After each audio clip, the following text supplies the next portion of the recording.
Subtle skills, big results. Welcome to the Ninja Selling Podcast. Welcome back to the Ninja Selling Podcast. Matt and Garrett are here with you today, and we're excited. We are going to go down a little path of what happens when things don't go perfect, and what does that mean in your business when things don't go perfect. Before we get jumped into that episode, if you want to learn more about ninja selling and ninja coaching, please go to ninjaselling.com.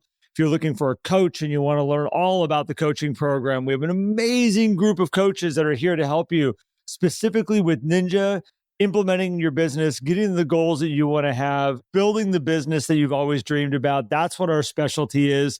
And we are here to support you. So if you want to come check that out, we are here.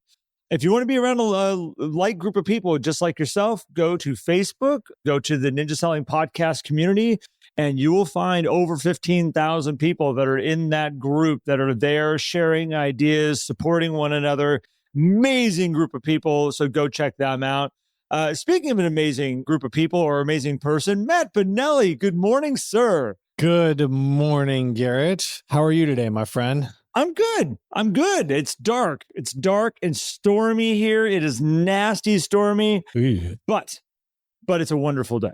Yeah, it's always a great day to be alive, for sure. And this is going to be a fun topic because it's not even just when things don't go perfect. It's when things go wrong. Like, Wrong. we have a problem. Houston, we have a problem, right? And you're going to share an experience that you've had recently. And I think diving into this, the overall theme here, and I'm sure people have experienced this, is when things do go wrong, there's an incredible opportunity to showcase value. And a lot of times that is where people become raving fans, is when things go wrong, right? And so I'm excited to talk about this, but then also throw the other side of it and have a conversation around, well, can we create these moments and experiences when things go right? Like, do we have to wait until things go wrong for this to happen? So let's dive in, man. I think it's interesting too, Matt, because we're all striving for things to go right, and we walk away like a successful real estate transaction is like, okay, we got to the closing table, everybody's good, everybody's happy, things went great, and we go, win, it was awesome. And the reality is that's what everybody was expecting. That's what the client was expecting. That's what we were hoping for, and nothing was outside the box. Nothing was over the top. Nothing was great. It was just good. It worked. It was great. That's what we expected. It's like when you go out to dinner, you get a meal and everything just is perfect. It's like, what went over the top to make this experience incredible? And this came back to when things go wrong. Sometimes as real estate agents, we're trying so hard to avoid those things. We won't make the phone call after the closing to the people that just bought the house. Because what if something's wrong? What if something happened? The phone rings like a couple days after the actual sale, and every bit of our body goes, they're calling. Like, I hope everything's okay. Oh my gosh, what if something's wrong? Like, I don't even want to answer the phone right now. Let it go to voicemail. I don't want to we freak out over this stuff. And the reality is that you just said, it's an opportunity. Let's say something went wrong. This is now the opportunity that's going to set the stage of the last thing that they got to work with you on, which was you stepping up, raising the bar, going above and beyond to help them out. So here's a scenario. It's not a scenario, real life situation. Everybody ready? Story time. We will make it quick. So my daughter and I have a tradition with my kids is that when it is time for them to have a car, we have a tradition to go buy a car. And we head down south because we live in a little town of Redding, California. We head down to Sacramento. If we need to, we'll go all the way to San Francisco. And it's a 2-day process. I used to sell cars. I have a system. I know exactly how to buy used cars. We're not buying new cars, we're buying used cars. I am ruthless. I am not fun. I know exactly every trick that there is in the book. So we start bouncing around to different dealerships. Well, we find this one car. My daughter loves it. We go in, we negotiate on it. We get to our deal and they're like, look, we want to get you guys out on the road. We had a huge storm coming in and we leave the dealership. Got the car. Everybody's happy. My daughter's happy. I'm happy. We're in 2 separate cars. She's following me. We get 10 minutes from the dealership. She says, my tire sensor is telling me that I have a low tire. And I was like, new car, used car. It might just be faulty. Let's pull up at the next exit. We'll check it out. Sure enough, we pull over and it is whistling tire pressure coming out of this thing. Driver's side front tire. right in the middle of the tread. Good old hole, just pumping air out. So I was like, all right, went over, got the tire fixed. As we're getting, no spare, by the way, run flats on this thing. So, which is something I'm new to. That's not a thing that any of my other cars have. So Matt's like, yeah, that's what you get, run flats. You can see him nodding his head. Well, certain vehicles, I mean, it's convenient. You don't have to change the tire to get to where you need to go to have the tire fixed. So I was all ready to put a spare on. Like I was in. But here's the thing. Like I don't have run flats anymore on my cars. So I'm with you. Things were watching out for us, because if I would have just had a spare and I would have put the spare on, this is where I'm like looking like everything kind of happens for a reason. Because I had the run flat, I had to go to a tire repair shop. Let me add in, it's 4:00 on a Sunday right now, and we're still 200 miles away from home. Your dealerships are open on Sundays? The Firestone Tire Shop is open on Sundays. But you bought the car on Sunday then too. Oh yeah, we're up. That's car buying time, man. Oh yeah, well, our dealerships are closed on Sundays. Oh, we're California. Everybody's working all the time. So what happens now is they're like, we'll fix the tire. I'm like, I'm getting dinner. Well, I get a phone call while we're sitting at dinner and they say, great, we got the tire fixed. Bad news is there's an oil leak. And I'm like, all right, cars have oil leaks. Not that big of a deal. I'm like, how bad is it? Since it's been on the lift, which has been about 20 minutes, we have a 6-inch puddle of oil under the car. I'm like, well, that's a little extreme. Not good. So I called the dealership and I said, hey, this is the scenario. It's now like 5:00. And they're like, bring the car back to us. Now, I had signed every document that said you're buying this car as is. You have the option to take it to a mechanic. You're turning that down. Like all these things. Like when you leave this parking lot, that car is yours. And if we never see you again, we're totally okay with that. Like I signed it all. And my car buying experience in the past was that like sometimes those dealerships will stand by that stuff. I've seen it. So, they're like, bring it back right now. And I was like, well, I think, because again, I have a mechanic brain. I'm like, I know exactly what it is. BMW, it's a BMW. We got my daughter.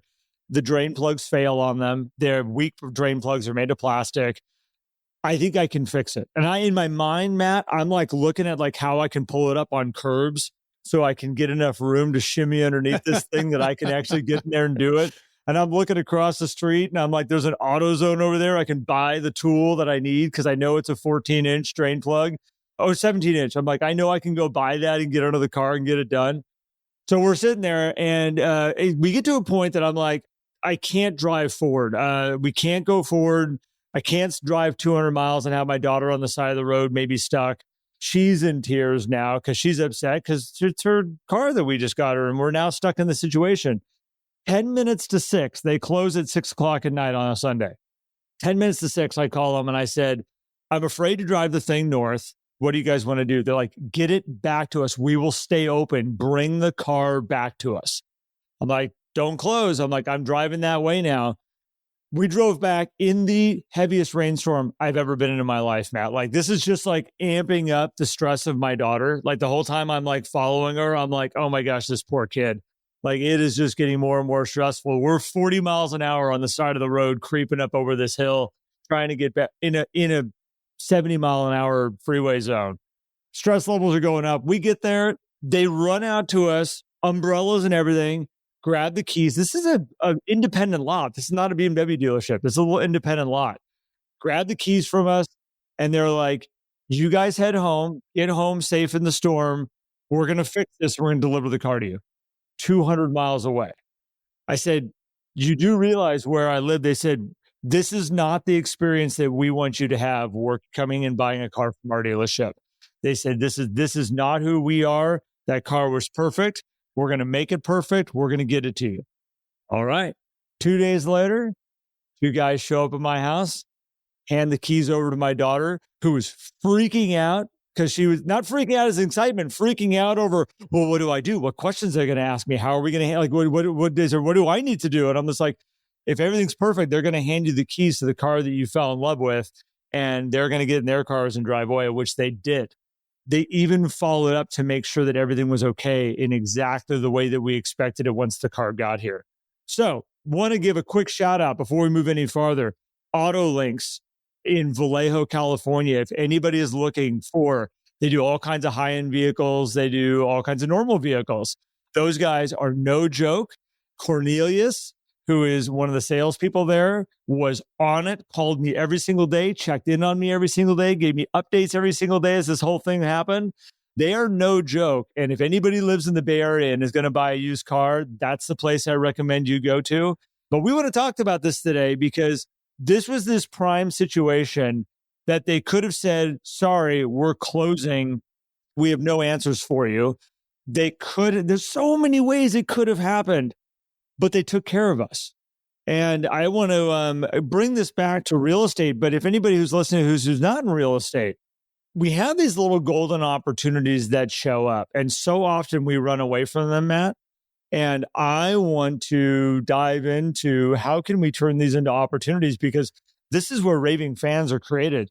And you want raving fans in your business. You want people on podcasts talking about your business, about how you are the best company that they've ever bought a car through, which I did clear with them, by the way. Well, and even if you didn't, you just like, this is the thing.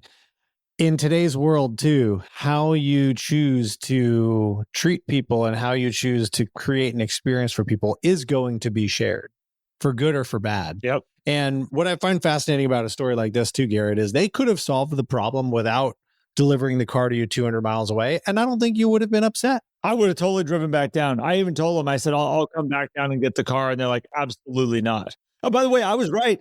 It was a drain plug.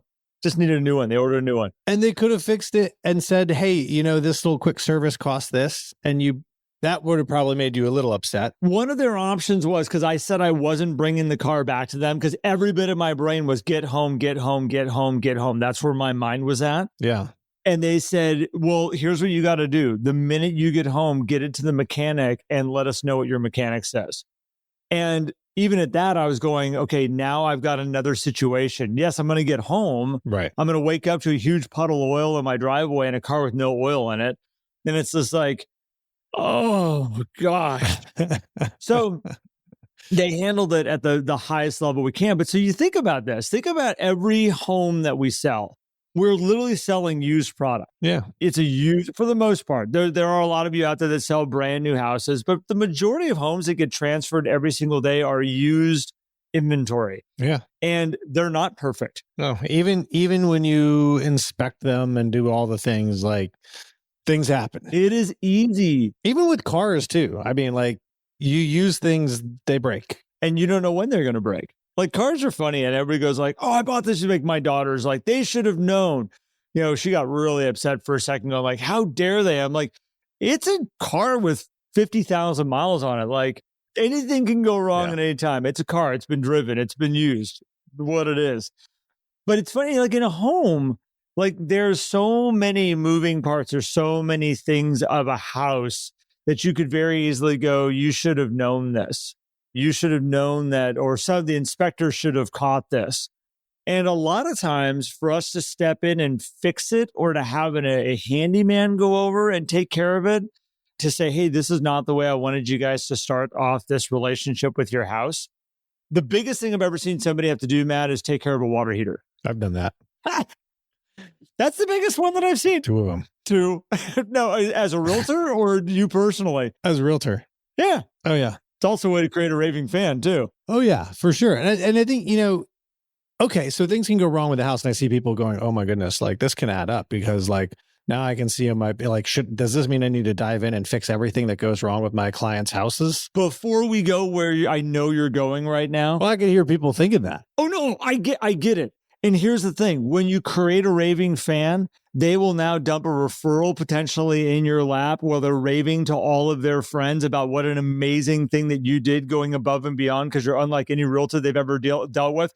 Just like I just raved about a used car dealership that don't usually get praised the way that we give praise.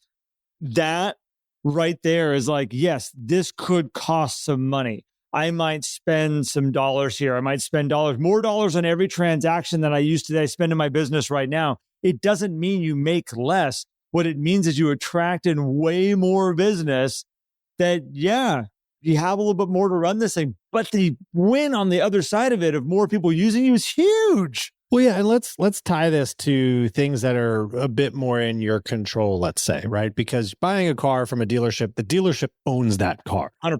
They are selling that to you, right? When you help someone buy or sell a house, you don't own that house. You're not responsible for Appreciate you. the condition and all those things. You advise and you guide. But here's the thing. Things go wrong in the process too, right? Sometimes things go a little bit awry. The lender you recommended, the inspector you recommended, this person that you recommended may have missed something or may have, whatever. And these are those moments when you talk about when things go wrong, the opportunity to showcase value is massive. And so it's not necessarily does something break and are we paying to fix it, is when things go outside of what we are expecting to have happen, how do you show up? Because I see a lot of realtors when, the lender's dropping the ball, they go, well, it's the lender's fault. There's nothing we can do. We're just, it's just, I'm just waiting on the lender. And it's like, okay, cool. Now, I'm not saying we can go step in and do the other person's job, but what can we do to go above and beyond to showcase that we are doing everything that we possibly can to solve this issue that has come up? And I think that's really what we're talking about here. I've had that situation, Matt, where I've had my realtor that we got in a very similar situation like that. And my realtor's like, just so you know, moving forward, I'm going to call that lender every single day. And I'm just going to apply the heat to them. And we're going to make sure we get, because obviously they're dropping the ball. They're not following through on certain things. And I'm just going to get a report every single day. And I'm going to let you know what my conversation was with them. And I was like, thank you. I appreciate that. Because that's where I was at. Like, I was like, what do I need to call you every single day? And my realtor was like, no, I got it. Yeah. Like, good. Thank you. Yeah. I mean, and I think these are the things you can look out for is like, if things are going a little bit astray here, how can I take something off of my client's plate here? Right. How can I help? And I think this comes in huge with a listing side, really, when you're looking at, oh gosh, all these things that this seller needs to do to get the house ready or to be show ready. And it doesn't even mean you have to pay for anything, but just take the management of a task off of their plate. Yep.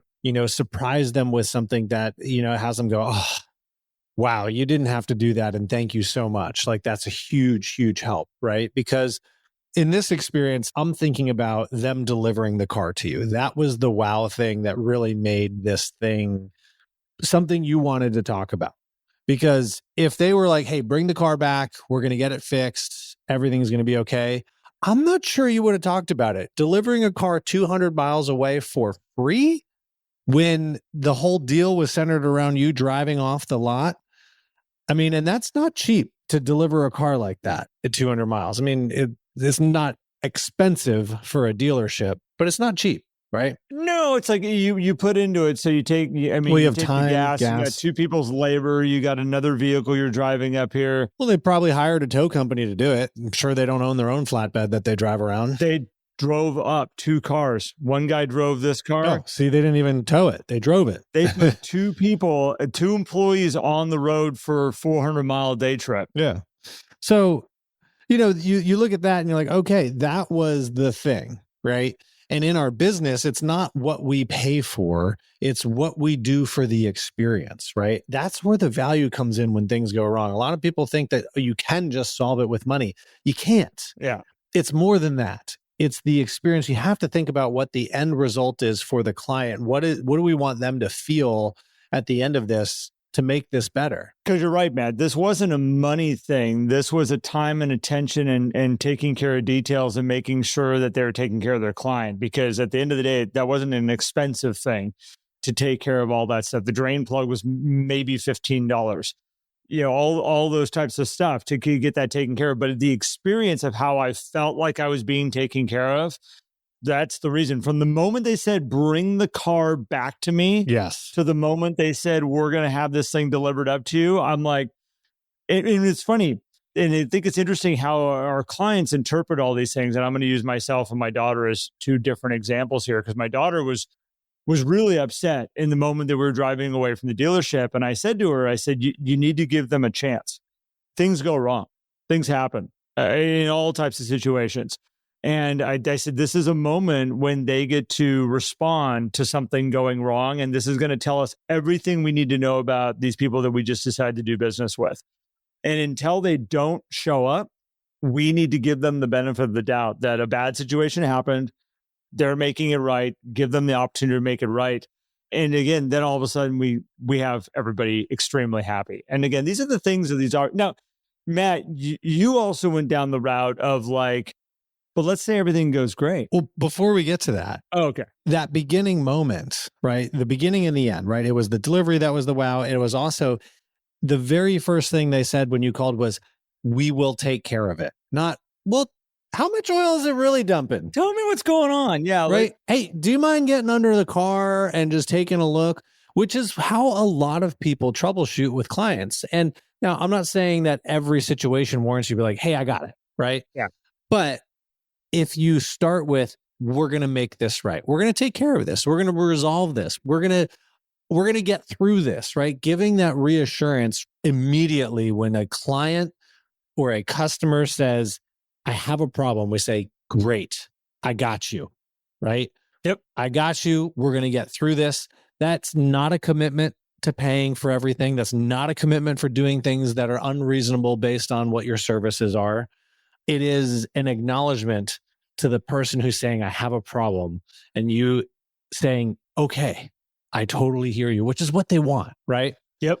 But so now let's go to like, wow, like that is what made you. Now, what could have this dealership done? And what can we do in our business so that when everything goes perfect, you have that same feeling? Because yeah, we get these like great, like, wow, they really turned a bad situation into a great situation. So the swing, the emotional swing is so great, which is what gets us excited to create reviews, talk about them and all these things. Whereas when things just kind of go pretty good, we're like, yeah, things went pretty good. So what are the things that we can do to make things outrageously exceptional so that when things are perfect, we have raving fans from that? Well, and this is where the words that I'm about to use can rub some people the wrong way, which is the bar's not set very high. And yeah, I think we need to look at like the dealership, in my experience of going and using a dealership like I used, the bar's not set very high. I've been dealing with dealerships like that for the last 2 days as I was going into that. And, you know, you get everybody from a certain, we'll just say a BMW dealership where you walk in and they have a certain level of how they take care of you. And it's a very pleasurable place to go walk into to do business and to buy a car. I wish I could have bought one from a BMW dealership. I've done it in the past and it's great. The other option is and we went and saw a lot of little teeny 20 car lots on the side of the freeway and ran in and looked at their inventory. And by the way, both do the same thing. They both sell cars. They're both doing exactly the same thing. And at the end of the day, we walked in and both my daughter and I were like, how quickly can we get back in the car after having a 5-minute conversation with the salesperson and going, we need to get out of here. Like, this is not where we're buying a car from. Same business. And I think in real estate, we have these extremes also. And first off, Matt, is I would say, you know, who do you want to be? What type of business do you want to have? And all of them are viable businesses. That small lot that we went to that we're like, we got to get out of here for the right person and the right situation, there's a business built around that. And also for the BMW dealership, there's the right business built around that. But what do we want to do to raise the bar? And I think anybody who's listening to us, anybody who takes the time to fly across the United States and go to an installation, we're not looking at trying to be mediocre. And we're not looking at trying to, just do exactly what we can get by with. And I think this is an incredible opportunity, not necessarily waiting for when things go wrong, being ready that if something goes wrong, we're going to handle it at the highest level.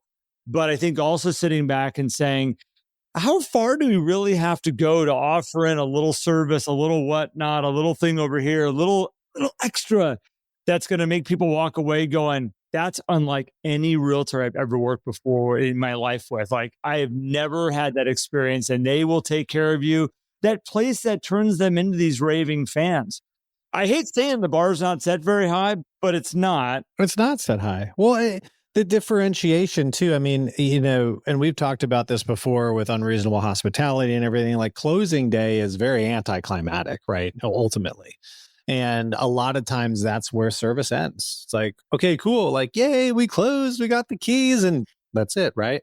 And I'm not saying that everybody needs to go and create these incredible closing experiences, although not necessarily a bad idea. But just know there's a lot of realtors who still don't show up at the closing table. Yeah. Well, and do you need to, right? Like I know a realtor who has not gone to a closing in 3 or 4 years, but she does stuff after that shows up for the clients. It's not like, hey, congratulations, I'm out, right? It was like, why would I need to sit in a room for 3 hours while you watch you sign documents? Oh yeah, you could totally be getting the house ready with ribbons and bows and balloons and all kinds of stuff. So when they get back from closing, they're like, well, and I think this is where you figure out what is, you said it, what is the type of business that you want to run, right? And also think about what are the experiences that people are truly going to enjoy. Like I could see, so applying your scenario here, I could see the dealership being like, hey, these folks drove down, how many, 2 hours is it? 200 miles. No, 3 hours, 200 miles. So a little over three, depending on highway speeds and all that stuff, right? Let's call it 3 hours, right? I would sit there and be like, these people came in on Sunday afternoon, it's 3 hours. They're going to be driving back around dinner time. We're going to do a couple things. First of all, we're going to have this awesome experience. We're going to make sure the car's washed, put a little bow on it, take some pictures, have this fun experience. Then as they leave, we're going to make sure that there is a fresh bottle of water in Jocelyn's car. And we're also going to see if we can get one in the truck that Garrett's driving, right? Or just hand them and say, hey, here, you might be thirsty on the way back. And here's a gift card to grab dinner on your way back, right? Now, it's funny because I just had a conversation with a client yesterday about like gift cards can be kind of mediocre. But in this scenario, yeah, I think it plays really well because like, hey, they might be hungry on the way back. You could give a little gift card and say, this is for a car wash when you get the car back up to where you guys are going to. I know you have a long drive ahead of you. Could even be that too, right? And just acknowledging that would make me go like, oh man, this is pretty awesome. Like I'm excited to talk about this dealership and this experience because of that. And that's with everything going right. And I think these are the things that we can apply systems to have a lot of things that are ready to go. Ultimately, our systems they're great, but we have to have a system that also allows us to account for the nuance, the little differences for each client so that we can then take a different system and apply it. Just like they talk about an unreasonable hospitality with the engagements, right? They had the Tiffany champagne glasses waiting for those moments. So there was a system for it. It's not everybody got the Tiffany glasses. Like, no, only when an engagement happened, but they were ready for it.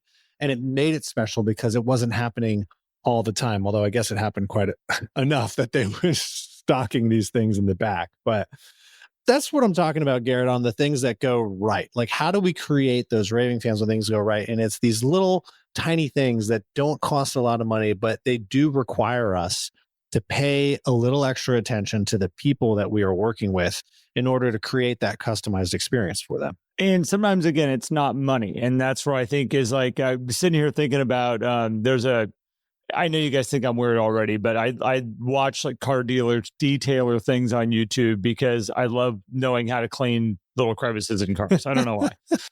One of the ones I was watching the other day, I was pretty impressed because it's one thing like when you take your car to get detailed, you expect the carpets to be vacuumed. That's a no-brainer. Yeah. There's all kinds of crazy tools out there to get more dirt out of a carpet. And that is fascinating to see how much dirt actually lies inside the carpet pile. Now, I was watching another one where they not only did they vacuum the back, trunk of the car, but they put a pattern in it. So it was like, that's kind of cool. You open the trunk and it's like, looks pretty cool because there's this crazy pattern in the back of it. Well, then there's another gentleman that put the logo of the car in the actual carpet, actually had a stencil that he could vacuum it into the carpet. Wow, that's pretty cool. Yeah. So in the carpet, there's this big Mercedes emblem like that's now in the carpet. Now, of course, once you set your bag on it, it's done. Yeah. But it would make me want to keep the car cleaner for longer, one, having that there. Second is that it's that little thing that when you're out with your friends or your family or whatnot, and you open the trunk or you're like, people are getting into your car and they go, dude, that's so cool. And they're like, oh, my detailer does that. It also is like one of those things that as a business, right? I'm thinking that detailer is like, think about the recurring business from that, because I would think, ooh, every time I go pick a friend up from the airport or something, I'm going to make sure I have my car detailed right before every time we go on a date night, because that's a cool thing. And I know that only lasts until your feet touch the carpet, right? And those are those things that all of a sudden, not only do you have a raving fan who might talk about you, but they're going to start using you again and again and again, just because of that little thing. Now, you have to be good at all the other stuff too. I think, right? We have to highlight that this does mean you need to be good at your business in general, because if the center console still looked like garbage, Yeah. it doesn't matter that you have that logo in the carpets, right? Yeah, not at all. But it's those little things that doesn't cost that detailer any more money at all. It's really just taking the time and the attention to say, how can I add just that little teeny extra? And I think we have so many opportunities in the home buying process and home selling process to offer that little bit extra. And I would just encourage everybody, stop and look at your entire process from the moment you meet somebody to the moment that you are closing on a transaction, to beyond that, to the next time they buy a house, to say, who can I be in their world and how can I show up that's just going to take it that little extra level? I've been telling people forever, you want to be different in between that moment that they have purchased to the time that they sell again. Real estate reviews. And we fight with people all day long to get them to do them. But at the end of the day, that is something that will make you stand out from every other realtor that they've ever worked with and ever been around. Oh, yeah. It's those little things. It's the cost of your time and some paper. That's what we're asking. That's what we're looking at. It makes a huge difference, though. Huge difference. And so, I mean, Garrett, we could spend a lot of time just coming up with ideas. This is a never ending. And saying, hey, you can try this, you can try this. I think for me, there's two big takeaways from this discussion. The first is, when things go wrong, immediately raise your hand and say, I got you. Immediately put the client at ease, saying, we are going to resolve this. We are going to figure this out. Yes. We're going to figure this out. And then from there, look at like, well, what can I do to make this as easy as possible, which might mean doing a 400-mile round trip, right? The other is, how do we create notable moments while we're also engaged with a customer and after that, create the differentiation that showcase, even though that when people buy and sell homes, there's not a lot of direct comparison. It's not like clients can say, hey, I'm going to work with, I mean, for you, Garrett, right? You're going to be probably buying another car here in another couple of years with your other child, right? Like there's a lot of car buying experiences that have happened because of the number of people in your family. When it comes to real estate, though, it's not like, hey, I'm going to buy a house with Garrett, I'm going to go buy a house with Matt and see kind of who's better. So we have to do things that people will notice as, wow, this is definitely something that's different, right? And they're just these little things that we need to do. And it all starts with just paying attention to the person that we're working with to create those experiences. So, and as you said, I guess this is the third takeaway, look at your systems to see how you can set things up so that you can have things that are ready to go without costing you a whole lot of money and time, for that matter. Those are my takeaways. Well, and again, just to throw kind of another idea here on the table, like one of the basic systems we talk about in Ninja is customer service calls. And, we talk about the number one thing that people complain about is that they don't hear from their realtor and they're waiting to hear and they need information. They want to know what's going on. And sometimes it's just as simple as that, as saying, you know what, I'm going to own customer service calls in my business. I'm going to make sure every single week, every single person gets a phone call from me updating where we're at, what's going on, even if I've got nothing to report. Sometimes just something as simple as that. And as I say, when the bar's been set low, something as simple as that will set you apart from any realtor they've ever done business with and creates a raving fan. So, Matt, I love where you've kind of gone with this of like, it doesn't have to be expensive. It doesn't have to be this big thing. Sometimes it's just being very consistent with the little things and showing up and just doing a little bit outside the box, when even outside the box should be what should be expected. Yeah. That's my feeling. Well, and I think that's how you can level up, is expect yourself to be outside the box, because I don't think the customers expect that. They don't. People expect a good, smooth process, right? Like when I go out to places, my expectation is I want to walk away feeling good, right? I'm not expecting to walk away feeling wowed. Yep. Like I'm expecting to go to a restaurant, eat some good food, have some good service, and leave with a smile, right? When I go to a car buying experience, I expect to have some negotiation. I also expect to see the car that I want to see and drive it and understand, is this the car that I want or not? And the salesperson probably to give me a little pitch. And that's kind of probably it. Yep. And if we buy the car, we do. If we don't, we don't. That's what I expect. And that's what most people expect. So we have to say, okay, am I delivering expectations or am I delivering more? Your goal is to deliver more. Yeah. Just deliver, and sometimes just a little bit more. Doesn't have to be a ton. Teeny bit. Just a little bit more. That bottle of water can go a long way. The opportunity with, and we can end this on this, Matt, in a world right now that you are needing to back up what your value is and your fees that you decide that you personally are charging to help people with the home buying and selling process.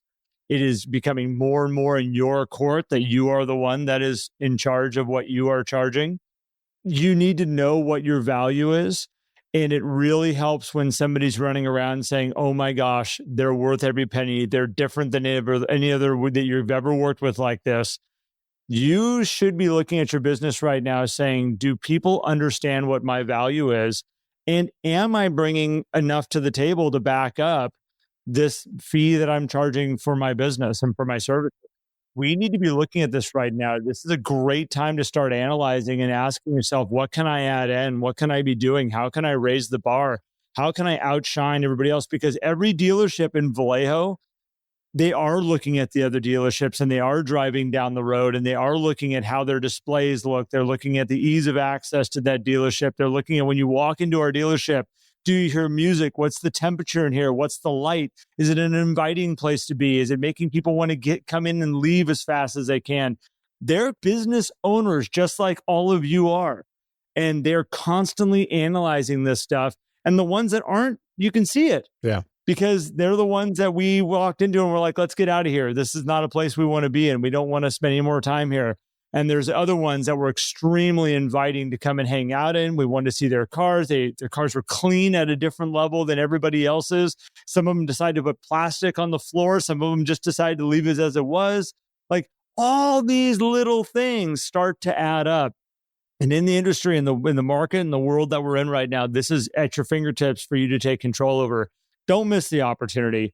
Raise the bar. And I'm going to say one more time, Matt, before you wrap this whole thing up. AutoLinks, Linx, AutoLinks in Vallejo, California. They're no joke. They're amazing guys. I've met both the owners. Salesperson was incredible, who's Cornelius. And guys, everybody go there and buy a car. I have not paid for this sponsorship. I love it. They've earned it. I love it. Well, AutoLinks, thank you for providing an exceptional experience, which led to this discussion. Thank you, everybody, for listening to the story and tuning into this podcast. If this was your first episode with us, welcome. Man, we're so excited you're here. Head over to our Facebook group, search for the Ninja Selling Podcast on Facebook, join in, answer the questions so we can let you there, and tell us how you found the podcast. I would love to hear about how y'all got to the podcast and what was the first episode you listened to. So drop a post in there about that, which would be awesome because I'm curious, genuinely curious. And thank you to everyone who is our regular listeners, our diehard fans out there. Thank you guys so much for tuning in time after time after time. If there's anything that we can do for you, if you guys want to learn more about coaching or trainings and other things, Ninja, head over to ninjaselling.com. You can connect with Garrett and I through the coaching portal there. Just, click on personal coaching or whatnot, and you can reach out and we can share some information about that or connect you with a fantastic coach if that's what you're looking for. So appreciate you guys. Hope that you have an incredible day. Garrett, thank you, my friend. We'll see you guys on the next episode. Thanks, Matt. Thanks, everybody. If you enjoyed today's episode and would like more, visit us at theninjasellingpodcast.com. There you will also find links for more information about ninja selling and coaching. Have an incredible day.